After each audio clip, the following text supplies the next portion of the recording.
I think every video on this channel has had a hint or a sprinkle of humor or satire.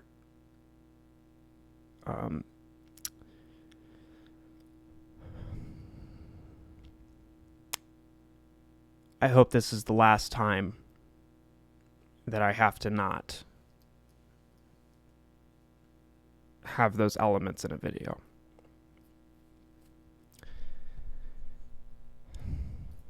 So I just got off the phone with a great friend of mine named Welch, produced by Welch. Back during the glory days of the channel, he was on the streams a lot. And he and I had a little heart to heart about how saddening it is to know what is coming in the market and telling people, friends or family, or even just making conversation. You try to make a genuine but not too abrasive of a warning or a heeding to what is going on, because 2 months ago oil wasn't $130 a barrel. 2 months ago is when the salt of the earth, the people who really keep the world going round, they started to feel what is coming. The S&P, the SPY, the index fund for the S&P 500 closed down 3.7%. And it reached a low of, I think, 4%. I've talked about a concept here about how when index funds close red, that this trickles. Every company, the top 500 companies that trade on the stock market, have lost 3.7% of their value relative to their weightings inside of an index. That goes all the way from the CEO and the board down to the janitors and anyone else who gets a paycheck.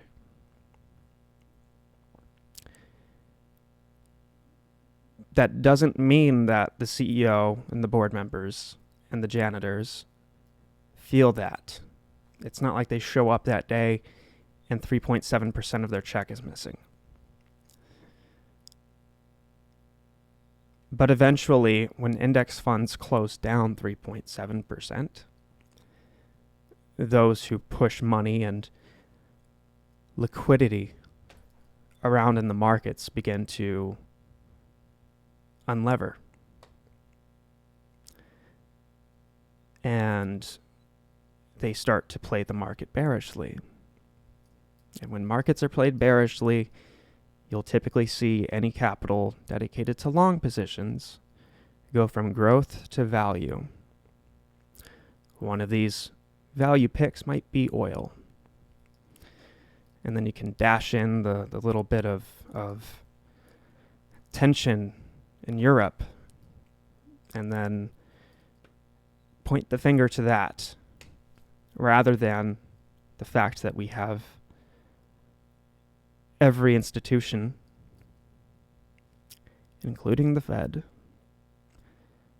over-levered. They've borrowed money. I don't think anyone even knows where the borrowing is actually being borrowed from. But we can point to a shadow of something which has to do with bonds and treasury notes. When COVID happened, we printed, I believe the number was 70%, 75% of all of the money that is currently in circulation in less than a year. it was then thrown into the stock market, and you saw a V-shaped recovery take place. It was just merely a band-aid. And when you borrow money from the future, you have to eventually deliver it. And furthermore, if the money you borrowed from the future has an interest tied to it, then what you do in the present must not only repay the dues of the future, but also the interest that comes with keeping it in the present. And no one at the helms of the market, the people who ultimately control the market, have any clue to that concept, and or have no desire to satisfy that basic principle of economics. Welch and I were talking earlier because of how alone we feel when we see our friends or we see loved ones going and buying that new car, or going and buying that new boat, or going and buying that new some item to make their lives better, because around them things seem to be good. They've got pay raises. They got checks for $1,200 and threw it into the market, and it turned into $5,000. So now I took it out and I went and bought a new couch and a new refrigerator and a new lawnmower. Life's good. But in the back of our heads, us that have decided to dig into Pandora's box, realize where that money came from, and that it's not sustainable.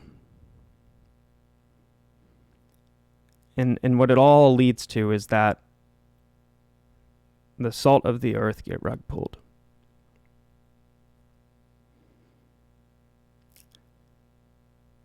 I had an epiphany, or rather, I was with a friend of mine named Barry, and Barry's the manager of a guitar shop that I go to.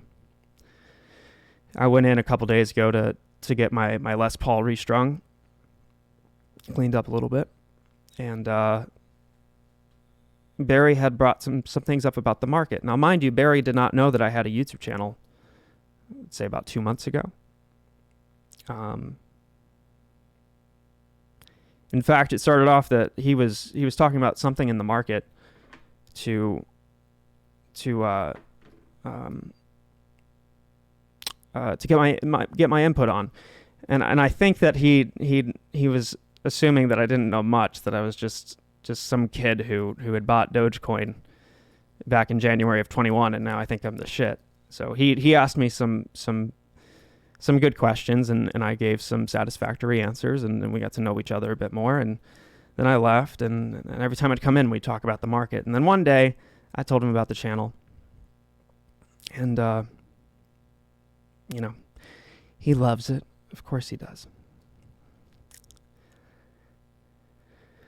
So a couple days ago, I went in, and we had a conversation about just the overall market, no individual takes on a particular stock, just overall. And either I or him went into a tangent about how everything feels like '08, and he had brought something up about how all of these earnings that were this week, these huge, like the number one weighted company inside of the S&P had earnings this week, Apple, and the number two, Amazon, and they just narrowly came out on top. Amazon didn't, but Apple did. Same thing with Netflix. Their user base was palpable enough that the losses that were due to Russia just were so terrible.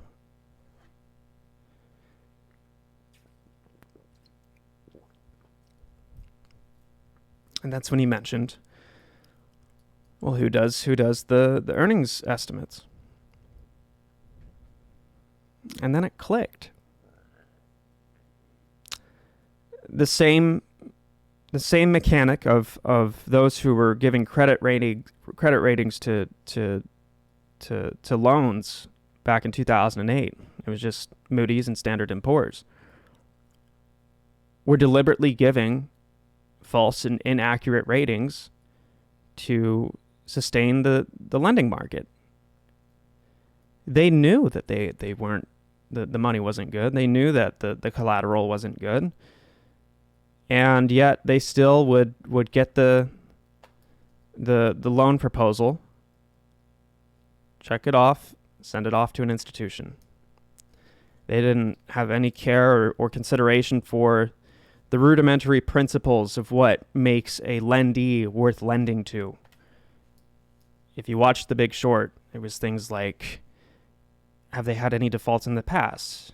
Do they have a job? Do they have any tax returns? Do they have any means of showing that they have the income that they're trying to request a proportional amount of money lent to them for? And I think that's what's happening in the equities market. The same way that Moody's and S&P signed off on bullshit requests is the same way that whoever does earnings estimates is doing. They're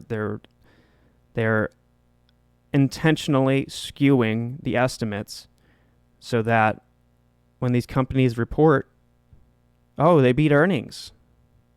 Oh, well, did they? Who gives the benchmark for if they do or do not beat earnings? And then once everyone sees that they beat earnings, oh, let's go buy in. And then you have the majority of the market, which is just automated trading by algorithms. They're the first ones to see that EPS was beat, revenue was beat, and they go and buy it up, buy it up, buy it up. Had the estimates, if they are fallacious, had been correct, you would have seen tons of selling, I think. And now, here we are. The S&P is down almost 4% today. And people are just now, I think, starting to realize.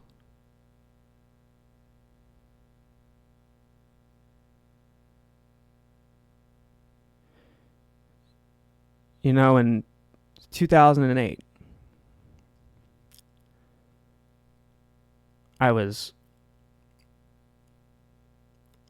9 years old.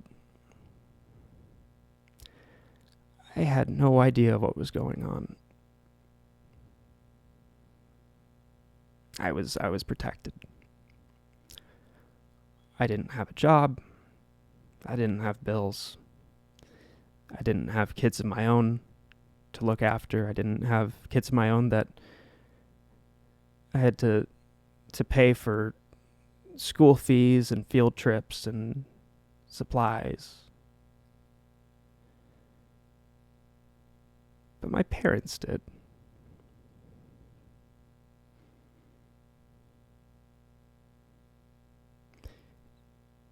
And I think what makes this entire thing so fucked up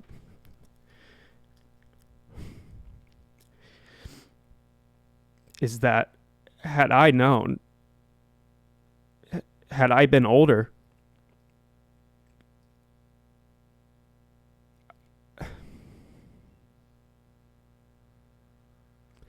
I was lucky this time around.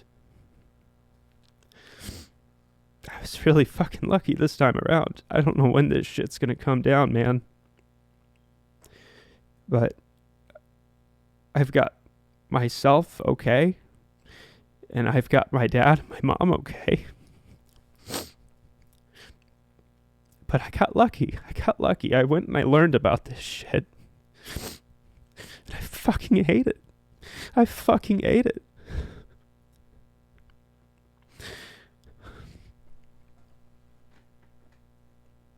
This is the most fucked up thing in the world.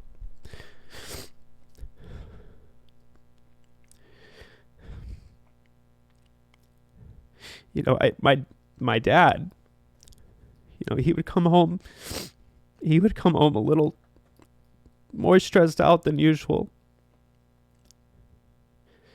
And I would run up to him. He'd be standing in the fucking foyer, and I'd run up to him and give him a hug. And he fucking had to fire people that day, but he still had a smile on his face.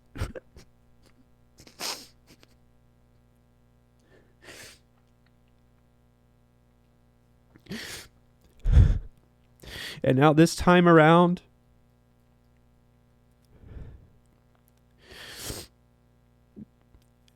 he's not the fucking one getting pulled. He's not the one getting rug pulled. We fucking lost everything. We fucking lost everything, and now this time around we're on the other side. And the most fucking saddening thing in the world is that when you had to watch people to have the same thing happen to them, and you try telling them 14 fucking years later what's coming, and they don't know. They don't know, and they don't listen. And you're left you're fucked on both sides. You didn't know it was coming the first time, and you got fucking raped for it. And now this time you do, and you're watching everyone around you fall into it. And he tried telling them.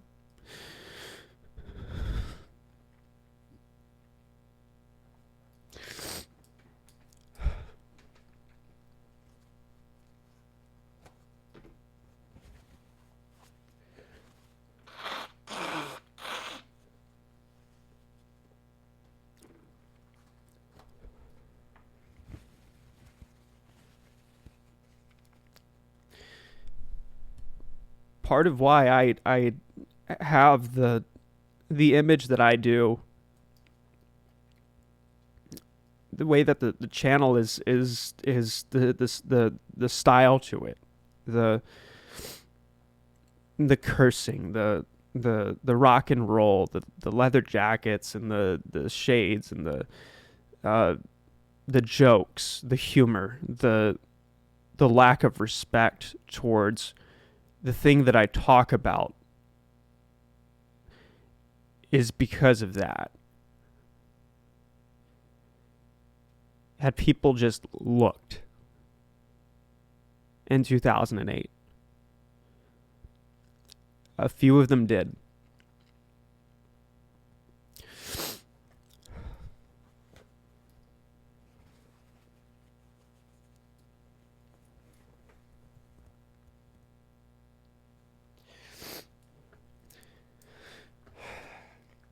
Had people just looked, they would have seen what was coming, but people didn't have access to anything that, if you didn't have a Bloomberg terminal, you wouldn't have known. And the internet wasn't the way it is today like it was back then, but had you looked, you would have seen it coming.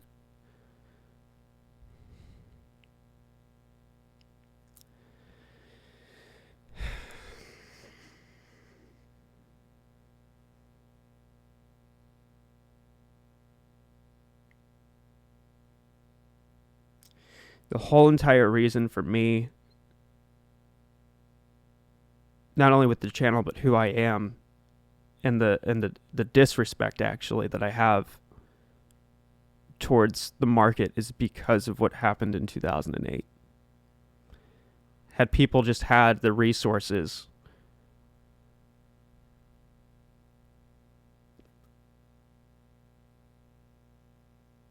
they would have seen it a mile away. All of this shit,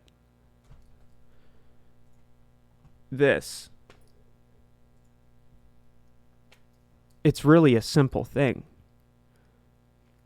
There are tons of advanced concepts that you can dive into. The problem is that those who run the game make you think you have to know those advanced concepts.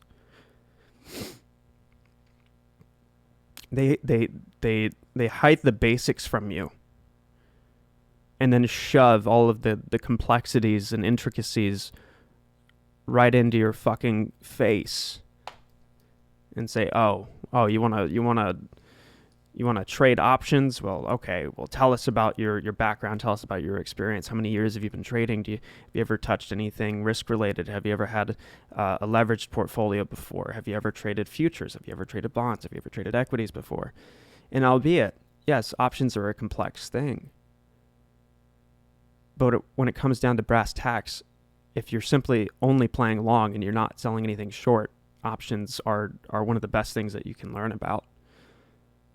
But it's the same thing when you try to sign up for a brokerage account. Or at least it was before Robinhood came along, when they democratized finance.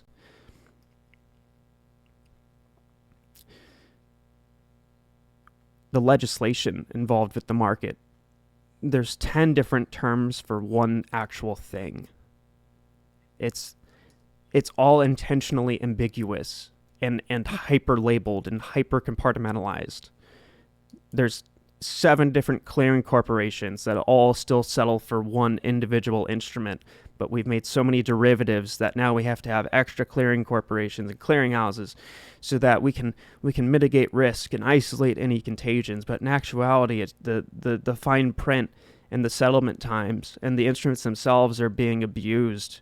They're intentionally being made hyper complex so that nobody looks.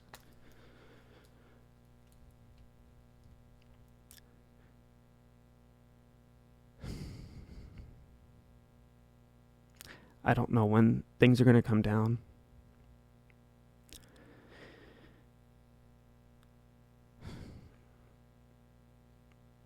I just wish people listened.